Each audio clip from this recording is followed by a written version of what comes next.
Amén, amén. Puede tomar su asiento.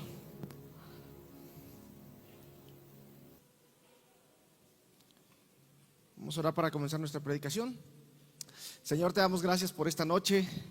Gracias, Señor, por el cuidado que tienes por cada uno de nosotros, por las bendiciones, Señor, porque tú no nos has dejado en ningún momento desamparados. Padre, permite que la palabra que el día de hoy compartiremos, Señor, pueda edificar nuestro corazón, nuestra mente, nuestro espíritu. Padre, aparta cualquier cosa, situación, Señor, que estorbe a tu palabra, Señor, y que seas tú, Señor, hablando a través de este siervo, en el nombre poderoso de tu Hijo Jesús. Amén.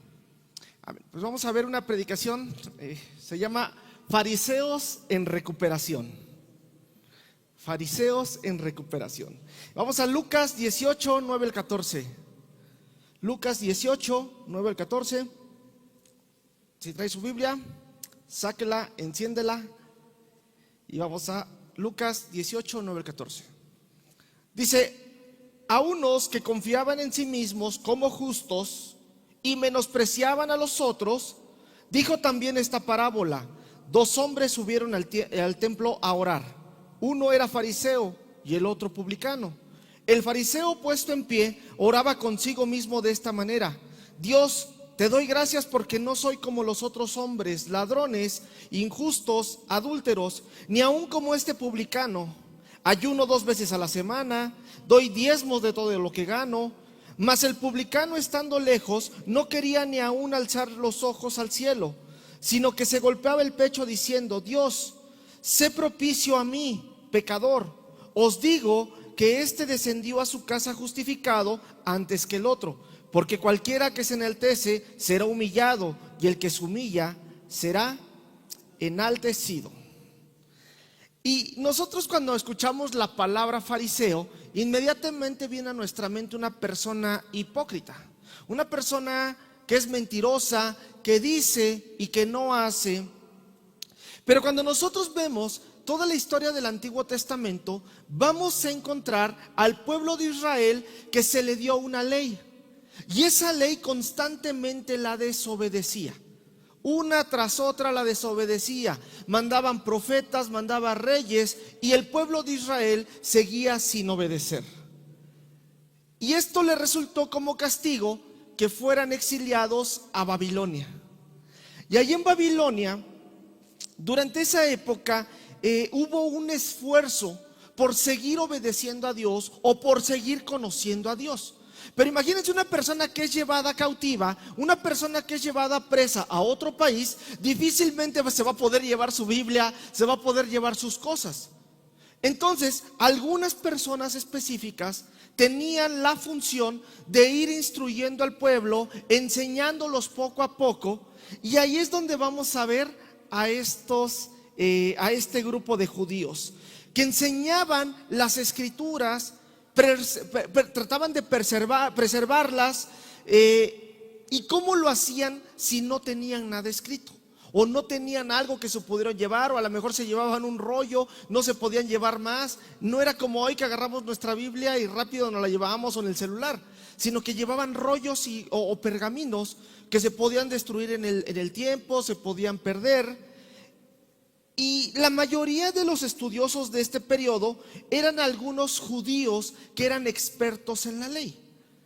Los judíos, por tradición, por costumbre, por religiosidad, tienen esta parte de memorizar la palabra de Dios. Entonces, mucho de lo que compartían estos judíos expertos era lo que traían en la mente. Algo que tratamos de incentivar en los discipulados es que los cristianos memoricen versículos, porque no memorizamos. Es más, ni siquiera leemos la Biblia, mucho menos memorizamos. Entonces, algo fundamental en nuestra vida cristiana es la memorización de versículos. Y estos judíos expertos desarrollaron una tradición exegética. ¿Qué es exegético? Una interpretación de las escrituras. Por ejemplo, nosotros a veces hacemos exégesis fuera de contexto. Todo lo puedo en Cristo que me fortalece, y quiero destapar mi botella. Eso es sacar un contexto incorrecto de la palabra de Dios. Lo que hacían los fariseos es sacar, o este grupo de estudiosos, es sacar una interpretación de los textos. Lamentablemente, esta interpretación de los textos ya no era la ley original, sino era la ley oral. Fueron transformando la ley de Dios, la palabra escrita, la fueron transformando en una ley oral. Y se cree que estos fueron los primeros fariseos y provenían de una secta llamada Hasidim. Son los primeros fariseos que vamos a encontrar allá en el exilio en Babilonia. Ahí estaban esos primeros judíos expertos de las escrituras que trataban de enseñar al pueblo de Dios. ¿Y cuál creen que es el significado de esta palabra? ¿Cuál creen que es el significado de la palabra fariseo? La palabra fariseo o hasidim significa santo o piadoso. Ese es el significado original de un fariseo. Y ellos se preocupaban por preservar tanto la ley, la tradición oral, pero también las costumbres del pueblo de Israel, la religiosidad. Y como recordemos que cuando el pueblo de Israel fue llevado cautivo a Babilonia, estaban primero bajo una influencia babilónica, una influencia persa, pero después iba a llegar el tercer imperio, que iban a ser los griegos. Y los griegos iban a empezar a cambiar totalmente la cultura, la forma de leer, la forma de hablar, la forma de pensar. Iban a meter muchos dioses, tanto que esa cultura griega hasta el día de hoy sigue vigente en nuestras vidas. Hoy muchas de las costumbres o muchos de los rituales que se celebran en México tienen que ver con costumbres griegas. Entonces los fariseos trataban de cuidar al pueblo de Israel de esas culturas. Prácticamente eran grupos que trataban de enseñar al pueblo de Dios mientras estaban en ese cautiverio. Imaginen, el pueblo de Israel era un pueblo que era regularmente conocido por sus vecinos por ser un pueblo alegre, un pueblo que cantaba, que danzaba, que brincaba. Pero cuando estaban en el exilio, lo único que hacían era llorar, porque no tenían un templo donde adorar, no podían alabar a su Dios, no podían llevar sus costumbres, desarrollar su religiosidad hasta cierto punto. De hecho, hasta surgió una alabanza en los 70s y muchos la van a conocer: Los ríos de Babilonia. No es alabanza, pero sí la conocen. Pero esta canción de los años 70 está basado en un salmo, el Salmo 137. Y vamos al Salmo 137, 1 al 6. Dice: junto a los ríos de Babilonia, ahí nos sentábamos y aún llorábamos, acordándonos de Sión. Sobre los sauces, en medio de ella, colgábamos nuestras arpas. Y los que nos habían llevado cautivos nos pedían que cantásemos. Y los que nos habían desolado nos pedían alegría, diciendo: cantadnos algunos de los cánticos de Sión. ¿Cómo cantaremos cánticos de Jehová en tierra de extraños? Si me olvidare de ti, oh Jerusalén, pierda mi diestra su destreza. Mi lengua se pega a mi paladar si de ti no me acordare. Si no se enalteciere a Jerusalén como preferente asunto de mi alegría. Entonces vemos a un pueblo de Israel que era alegre, cantaba, pero cuando estaban cautivos en Babilonia, dice que justamente se sentaban a la orilla del río para que sus lágrimas llegaran a Jerusalén. Era tanta la tristeza que tenían ellos. Y vemos que el pueblo de Israel está deprimido, está triste, perdieron sus familias, perdieron sus tierras, perdieron su libertad. Vivían cautivos en un pueblo extraño. Pero justamente en este tiempo se levantan 4 grupos de judíos que van a sostener al pueblo de Israel en ese cautiverio. Les van a dar motivación, les van a enseñar la palabra de Dios, van a tratar de mantenerlos alegres, van a tratar de que no se olvide la palabra de Dios. Y el primer grupo que vamos a encontrar son los fariseos. Y los fariseos era un grupo político y religioso que estaba totalmente en contra de la cultura griega o de las costumbres griegas, y se regían estrictamente por la ley del Antiguo Testamento. Y ese es el primer grupo que apoyaba al pueblo de Israel en el cautiverio. Después vamos a tener a los saduceos. Los saduceos era un grupo de judíos aristócratas. Eran ricos, eran acomodados, porque ellos se encargaban de mantener en paz al pueblo de Israel, siempre quedando bien con los griegos. Es decir, a ellos les convenía que el pueblo de Israel estuviera en cautiverio porque a ellos les pasaban una lana. Entonces ellos acomodadamente les convenía que el pueblo de Israel estuviera cautivo. Vamos a tener otro grupo, los esenios. Y los esenios era una secta judía. Y ellos vivían en comunidad y observaban la ley judía muy estricto. Era muy cuadradito. Nadie podía salirse de esa ley judía. Pero ellos practicaban bautismos, eran apocalípticos, estaban en contra del sacerdocio del templo, están en contra de los fariseos y más de los saduceos. Pero ellos vivían apartados, eran como los monjes. Los monasterios de ahora tienen mucho que ver con la cultura de los esenios. Los esenios apartaban para no contaminarse con otras personas o con otras costumbres. Y por último tenemos a los celotes. Los celotes es una secta igual judía, pero es rebelde. Odiaban a todos aquellos que estuvieran o que los tuvieran bajo su gobierno. Y estos tenían un salmo específico en el cual sustentaban toda su creencia. Y es el Salmo 69:9. Porque me consumió el celo de tu casa, y los de los que te vituperean, cayeron sobre mí. Es decir, los celotes viene de la palabra celo. El celo por tu casa me consume. Y este era un grupo radical. Ellos eran como hoy los musulmanes que se explotan. De ese tipo eran los celotes.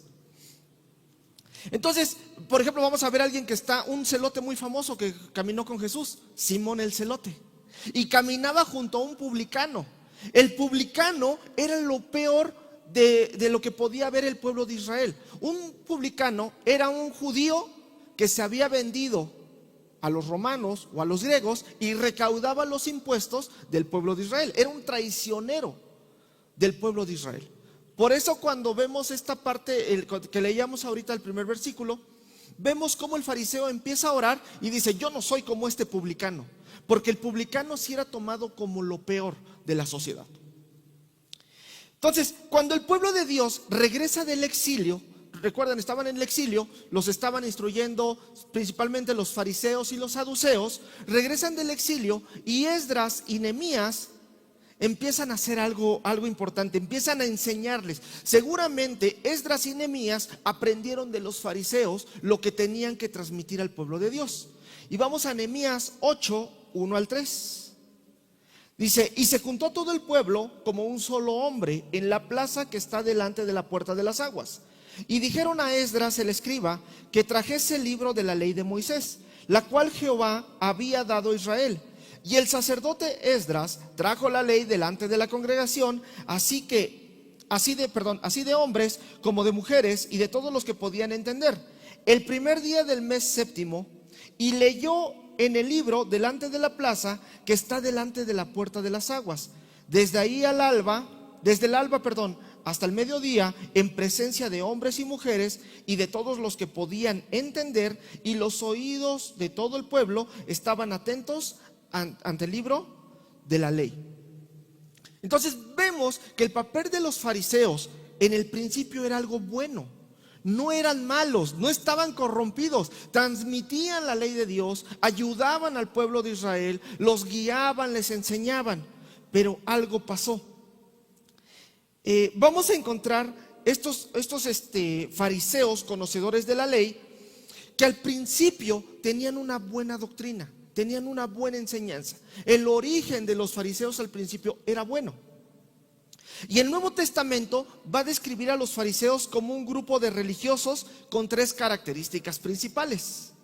Estaban separados del pueblo, se separaban para estudiar la ley y volverse expertos en ella, y se separaban de las prácticas paganas. ¿Qué quedamos que significa fariseo? Apartado o santo. ¿Qué significa santo? Apartados ¿de dónde? Del mundo. Entonces, si nosotros hoy hacemos una comparación entre la palabra original de fariseo y santo, vamos a encontrar muchas similitudes. Porque hoy nosotros como cristianos estamos separados del pueblo, del mundo. Hemos sido apartados del mundo y hemos sido traídos a la presencia de Dios. Después nuestra labor debería ser estudiar la palabra de Dios, entenderla, tener comunión con el Señor y separarnos de las prácticas paganas, aunque muchos cristianos luego practican en el Día de Muertos o intervienen en algunas costumbres que no deberíamos de intervenir. Entonces vamos a encontrar una pequeña similitud entre esas dos palabras. Y los fariseos, ya conforme fueron avanzando, la doctrina se fue pervirtiendo. Empezaron a hacer cosas que ya no tenían que hacer. Y se separaban de la vida cotidiana para servir a Dios y estudiar la ley, pero menospreciaban a los que no la estudiaban. Empezaban hasta cierto punto a insultar. Y había un distanciamiento entre los fariseos y el pueblo de Dios. Esto provocó una rivalidad. Por eso cuando nosotros vemos al pueblo de Dios, pues siempre van a estar peleándose, tanto con Roma como con los fariseos. Sí, medio obedecían, medio les creían, pero no estaban totalmente convencidos de los fariseos, porque los fariseos se habían apartado del pueblo. Los fariseos administraban la sinagoga, tenían el control sobre la vida religiosa, pero también social del pueblo de Israel. Los fariseos decían quién era bueno y quién no era bueno, quién es un buen judío y quién no es un buen judío. Más allá, los fariseos eran un partido político, jugaban un papel político importante dentro de la sociedad. Y a ellos les gustaba algo muy bonito, que les dijeran maestros. A ellos les encantaba que les hicieran reverencias. Determinaban quién era el bueno, quién era el malo, qué es lo justo, qué es lo injusto. Ellos tenían un poder sobre la moral de la sociedad del pueblo judío. ¿Te suena como cuando alguien dentro de la iglesia dice, ese sí es cristiano, ese no es cristiano? O aquellos hermanos que de repente dicen, para ser un buen cristiano debes de hacer esto, esto y esto y esto y esto para que Dios sí te acepte.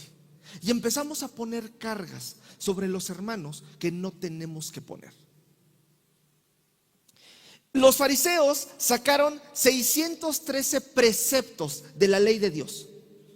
Unos buenos y otros malos. Unos buenos que decían, haz esto, báñate así, límpiate así, levanta esto, haz esto. Pero sacaron otros negativos y sacaron 365 preceptos negativos donde decía, no hagas esto, no hagas esto otro, no hagas esto. Uno para cada día del año.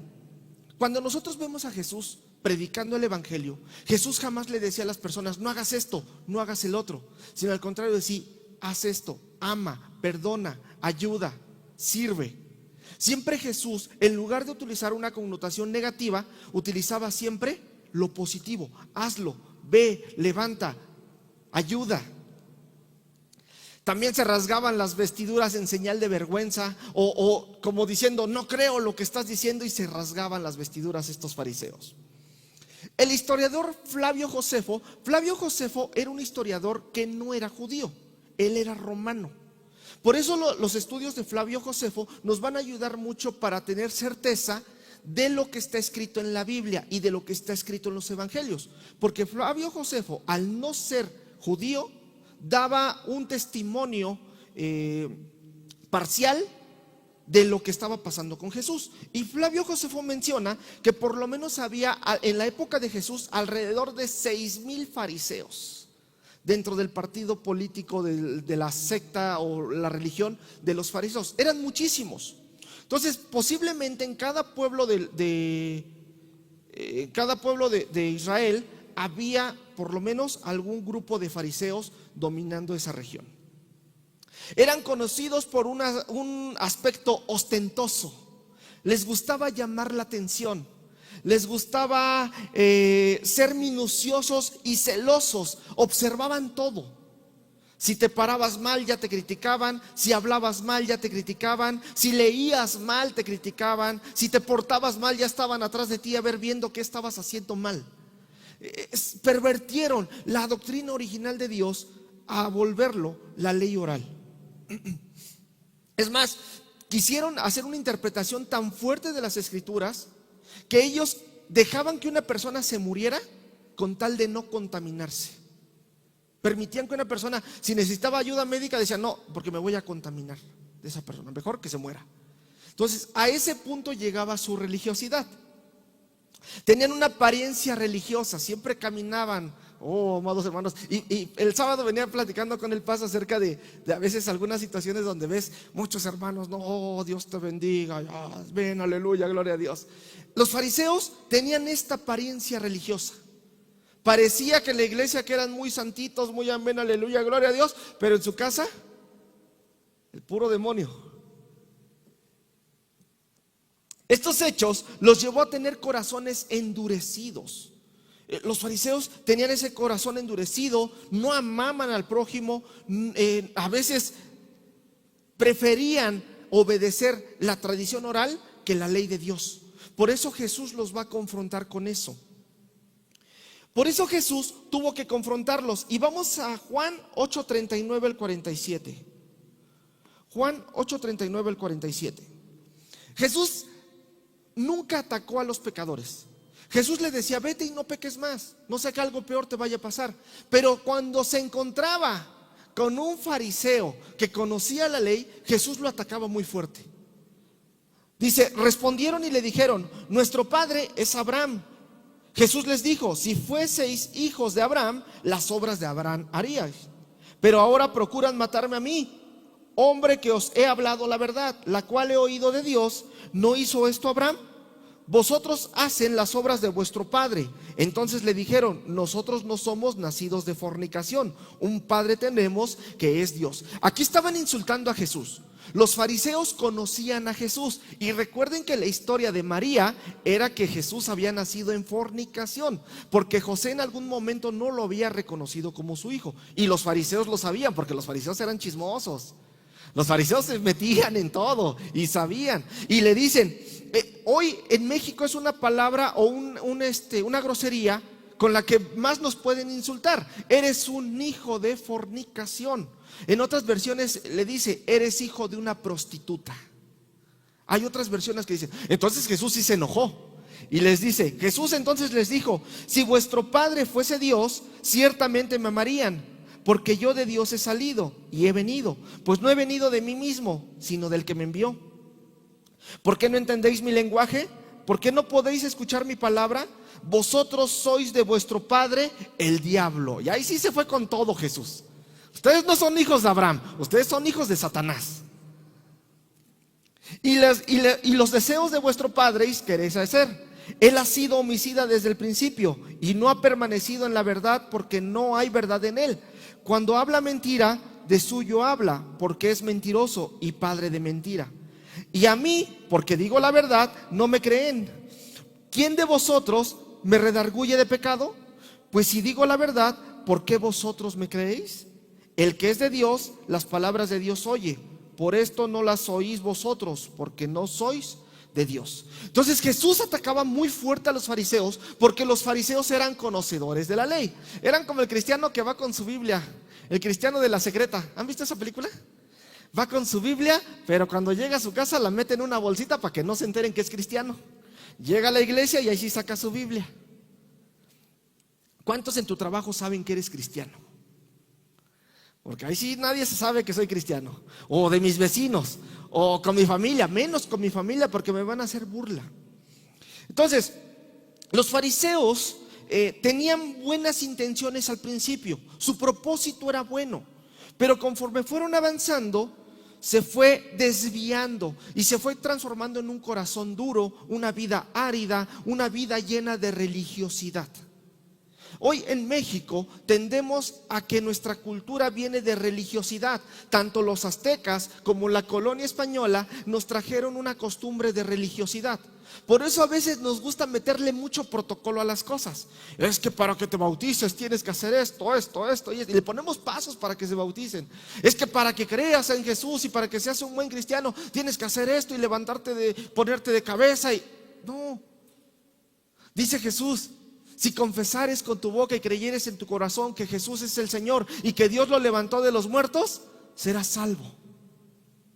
Eso es lo que necesitamos, creer en Jesús, creer que Dios lo levantó de los muertos. Esto lamentablemente nos puede llegar a pasar como cristianos. Podemos llegar a endurecer nuestro corazón y empezarle a meter religiosidad a nuestra vida.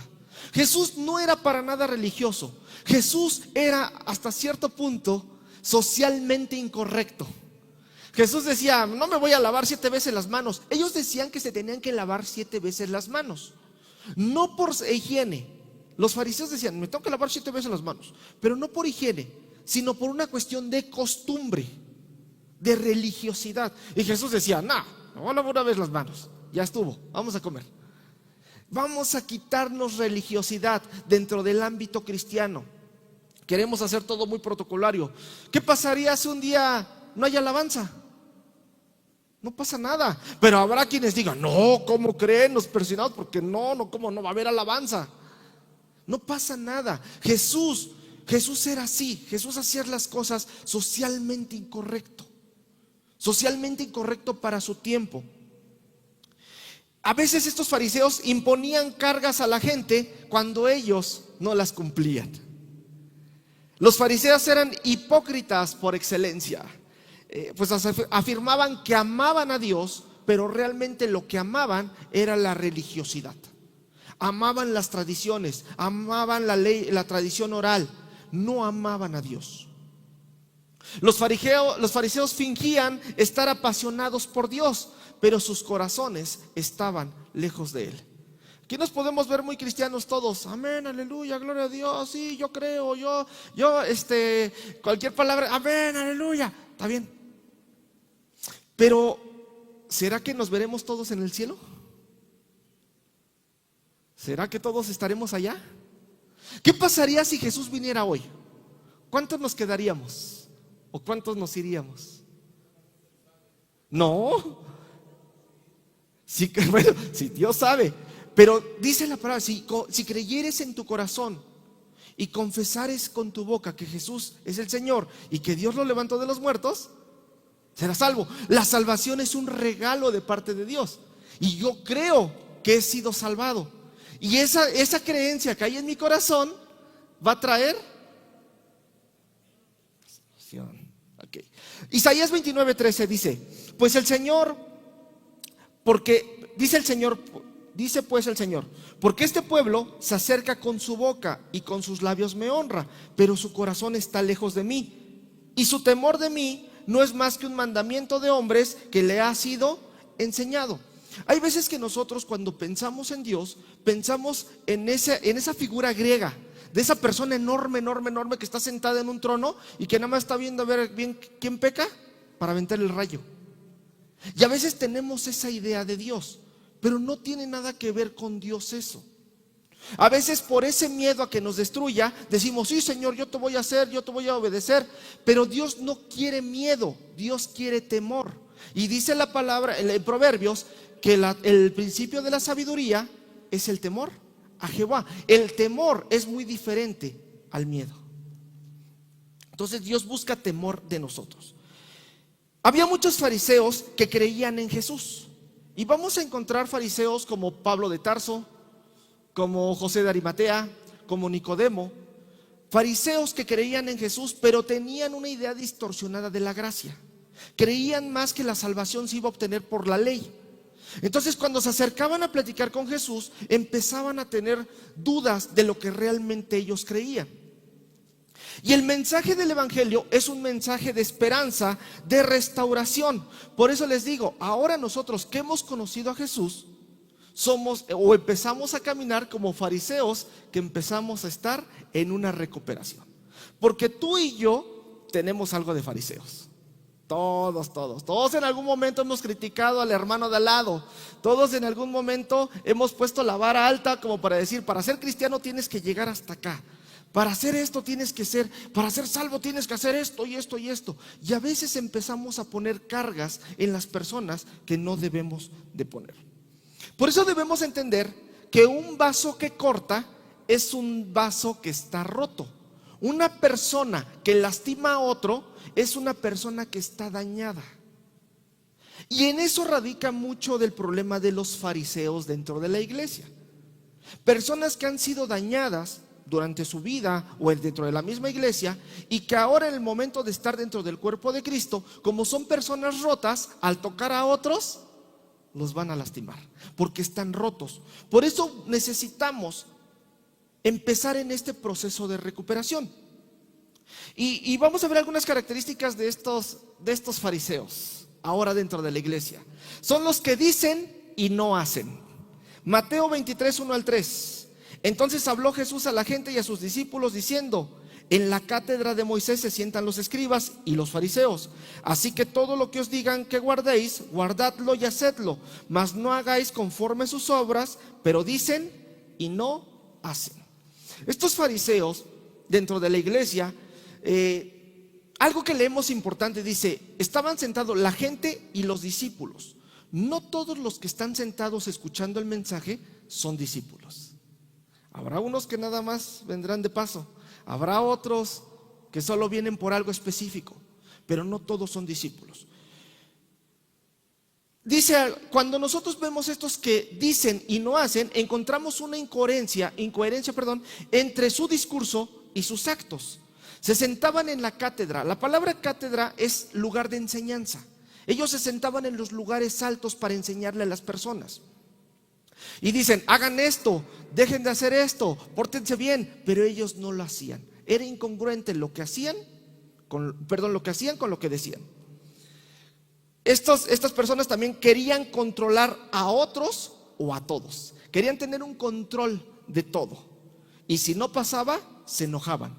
Por eso cuando a Jesús lo quisieron controlar, los fariseos se enojaban mucho con Jesús, porque no pudieron controlar sus actos, no pudieron controlar lo que él hacía y lo que él decía. Otra característica de los fariseos son: imponen a los demás. Mateo 23, 4. Porque atan cargas pesadas y difíciles de llevar y las ponen sobre los hombros de los hombres, pero ellos ni con un dedo quieren moverlas. Una anécdota: hace algún tiempo había unos servidores y decía: te voy a enseñar cómo mover una mesa. Y le hablaban al que menos estaba: oye, vente, mueve la mesa y enséñale cómo se mueve. Imponen a los demás cosas. Tienen una influencia de imposición e imponen su incoherencia a otros. Atribuye sus defectos a los otros. Estas personas nunca van a reconocer sus defectos. Siempre van a decir: no, es tu culpa. Siempre va a ser tu culpa. Yo nunca voy a estar equivocado. Esa es una característica de un fariseo. Condenan al otro porque cuando lo hacen se olvidan de lo suyo. Personas que nada más están viendo: ¿ya viste la hermanita cómo viene vestida? ¿Ya viste cómo viene peinado? ¿Ya viste cómo se viene peleando? Siempre están viendo alrededor, porque con eso evaden su propia realidad. Y quieren que todos piensen como ellos. Y si no, no estoy dispuesto a colaborar contigo. Esta es una característica muy fuerte del fariseo. También el fariseo va a vivir a base de apariencias. Mateo 23, 5 al 7. Antes hacen todas sus obras para ser vistos por los hombres, pues ensanchan sus filacterias y extienden los flecos de sus mantos, y aman los primeros asientos en las cenas, y en las primeras sillas en las sinagogas, y las salutaciones en las plazas, y que los hombres los llamen Rabí, Rabí. Esos son los que les interesa cómo los están viendo otras personas. Siempre les interesa quedar bien con los otros. Son los que vemos la familia feliz en los muros de las redes sociales, pero la realidad es que la familia está mal. Siempre les interesa mucho la imagen. Viven de lo que los otros dicen de ellos. Siempre están preocupados por lo que otras personas están diciendo de ellos. Y allí es donde encontramos, todos tenemos alguna de estas características, o si hay alguien que no, qué bueno, pero creo que todos por lo menos alguno de estos puntos tenemos. Y allí es donde vemos la misericordia que necesitamos de Dios, ya que la mayoría estamos en ese proceso de recuperación. Pero Jesús nos va a invitar a una terapia. Y siguiendo con este texto, Mateo 23, 8 al 10, pero vosotros no queráis que los llamen rabí, porque uno es vuestro maestro, el Cristo, y todos vosotros sois hermanos. Y no llaméis Padre vuestro a nadie en la tierra, porque uno es vuestro Padre, el que está en los cielos. Ni seáis llamados maestros, porque uno es vuestro maestro, el Cristo. Jesús quiere que dejemos el magisterio. ¿Qué significa magisterio? la enseñanza desde arriba y que nos volvamos al ministerio, la enseñanza en corto. Que quitemos la fama, que quitemos el poder, la autoridad, sino que seamos hermanos enseñándonos uno al otro. Va a haber algunos puntos muy rápidos para poder salir de este fariseísmo en que nos encontramos algunos. Y el primero es reconocer la necesidad de recuperación. Cuando decía Jesús, yo no vengo por los sanos, yo vengo por los enfermos. Y cada uno de nosotros reconocemos nuestra condición pecaminosa, nuestra mala manera de vivir, nuestra mala manera de pensar. Cuando yo sé que tengo esa manera de vivir, le digo, Jesús, necesito de ti. Entre más conozco a Dios, más cuenta me doy que lo necesito más en mi vida, que yo no puedo apartarme de Él en ningún momento y que no puedo sacarlo de mi vida. Por eso cuando leíamos Lucas 18, 11 al 12, dice: el fariseo puesto de pie oraba consigo mismo de esta manera: Dios, te doy gracias porque no soy como los otros hombres, ladrones, injustos, adúlteros, ni aún como este publicano. Ayuno 2 veces a la semana, doy diezmos de todo lo que gano. Y nos sentimos súper ungidos. Pero cuando nosotros reconocemos nuestra miseria, yo puedo decir: Señor, aunque entregue mi vida por ti, no sería suficiente para pagar todo lo que has hecho por mí. Ahí es donde dice Jesús: a ti te voy a ayudar porque tú necesitas ayuda. En cambio, el que llega flotando y diciendo amén, aleluya, gloria a Dios, y toda su vida es perfecta, pues él no necesita a Jesús porque ya está totalmente perfecto, ya que se vaya al cielo. Pero los que estamos aquí sí necesitamos a Jesús todos los días. Otro punto es, para poder recuperarnos del fariseísmo, es la humildad. Y ese va a ser en contraste con el fariseo. El publicano decía: soy malo, soy pecador, no merezco que Jesús me venga a ver. Pero aún así Jesús viene a verme y viene a restaurarme. Otro punto es pasar de la religión a la relación. La religión es ese puente que el hombre va a crear para acercarse a Dios. Y eso lo va a hacer por medio de rituales, por medio de mandas, por medio de tradiciones. Pero el cristianismo no es una religión. El cristianismo es una relación donde el Padre se humilla, o donde Dios se humilla a sí mismo tomando forma de siervo y se acerca a nosotros. No porque nosotros hayamos hecho algo bueno, sino porque Él decidió hacerlo por cada uno de nosotros. No se trata de mí, se trata de Él bajando hacia mí, acercándose a mí, viendo mi miseria. Él toma la forma de siervo, me abraza, me limpia, me restaura y ahora me llama a su hijo, me llama a su reino y me dice coheredero junto con Él, cuando yo no merecía nada. Después debemos entender la restauración por medio de la gracia. Y la gracia va a ser el fundamento de la restauración. Por medio de la gracia hoy estamos aquí, por medio de la gracia hemos sido salvados, por medio de la gracia hoy podemos decir que somos hijos de Dios. Y esto se va a manifestar en una fe transformada. La fe transformada va a ser el fruto del Espíritu Santo en nuestra vida, viviendo en amor, gozo, paz, paciencia, benignidad, bondad, fe, mansedumbre y templanza. Ese es el carácter de Cristo. Y eso lo obtenemos no porque seamos muy buenos, sino porque Dios ha bajado y nos ha entregado ese regalo. Como conclusión, si me ayudan con el piano, por favor. Cuando vemos esta historia del fariseo y el publicano, podemos ver cómo una persona que ya se siente súper santa, que se siente súper poderosa, puede quedar fuera del cielo.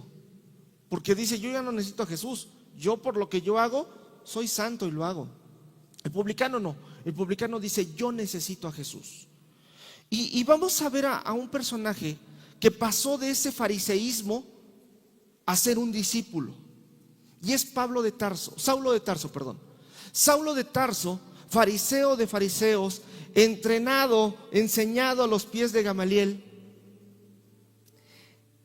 hebreo de hebreos, dice, del linaje de Israel, de la tribu de Benjamín. Tenía todos los nombramientos que la ley decía que él podía ser alguien aceptado delante de la ley. Pero un día va caminando y una luz lo derriba. Y esa luz es ese encuentro que tiene con Jesús. Necesitamos encontrarnos con Jesús, derribar nuestras ideas, nuestros pensamientos, nuestros juicios, nuestras críticas, nuestros chismes, nuestras mentiras, que sean derribadas por Jesús. Quitar el fariseo que hay dentro de mí para poder seguir avanzando como discípulo. Pablo conocía totalmente la ley y él creía que estaba siguiendo a Dios, pero cuando se encuentra a Jesús se da cuenta que no es cierto, que no estaba siguiendo a Dios. Estaba siguiendo la religión, estaba siguiendo la ley, estaba siguiendo tal vez la presión social, pero no estaba siguiendo a Dios. La transformación de Pablo, después de que Pablo es derribado por el caballo, queda ciego y es tocado por Jesús, le regresa la vista.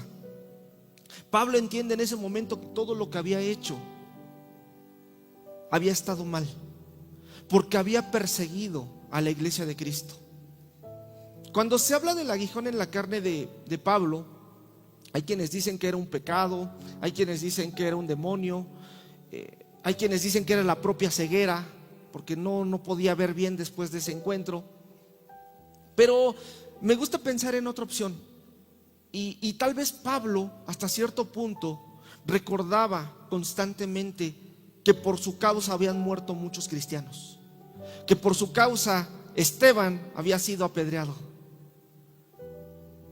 y tal vez eso le traía remordimiento dentro de ese corazón, y ahora siguiendo a Jesús, pero sabiendo que por causa de la ley había lastimado a otras personas.